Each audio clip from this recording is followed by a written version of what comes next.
نماز سے دور ہے، جبکہ رسول اکرم صلی اللہ علیہ وسلم کے زمانے میں منافقین کو بھی نماز پڑھنی پڑتی تھی، حالانکہ ان منافقین کا قرآن مجید میں کافروں سے بدتر بتلایا گیا ہے، مگر ان منافقین کے بارے میں قرآن کہتا ہے وَإِذَا قَامُوا إِلَى الصَّلَاةِ قَامُوا كُسَالَىٰ، جبکہ وہ نماز کے لیے اٹھتے ہیں تو سستی اور کاہلی کے ساتھ اٹھتے ہیں مگر نماز پڑھتے ہیں۔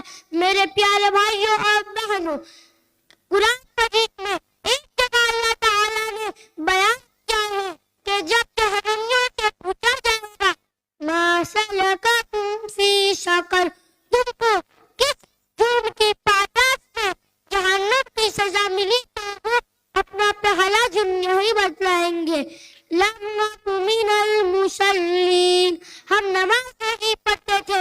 میرے پیارے بھائیوں اور بہنوں، اللہ کے واسطے نماز کی پابندی کیجیے۔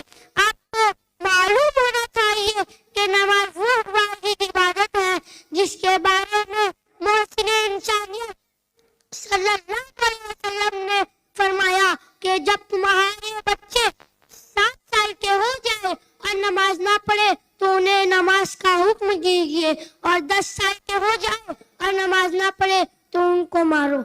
10 سال، غور کیجیے میرے بھائیوں اور بہنوں، 10 سال کے بچوں کو نہ پڑھنے پر مارنے کا حکم دیا جا رہا ہے، حالانکہ وہ ابھی نابالغ ہے، کسی چیز پر شریعت میں مکلف نہیں ہے۔ اس سے اندازہ لگائیے کہ ہماری شریعت کی نظر میں نماز کی کیا قدر و قیمت ہے اور یہ کس قدر اہم عبادت ہے۔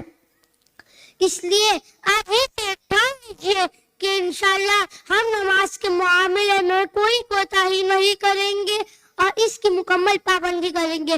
اللہ تعالی ہمیں اس کی اہمیت کو سمجھنے اور اس کی پابندی کی توفیق عطا فرمائے، آمین۔ وآخر دعوانا الحمدللہ رب العالمین۔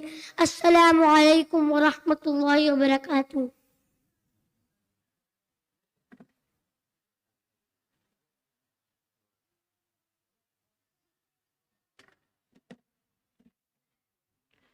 وعلیکم السلام ورحمۃ اللہ وبرکاتہ۔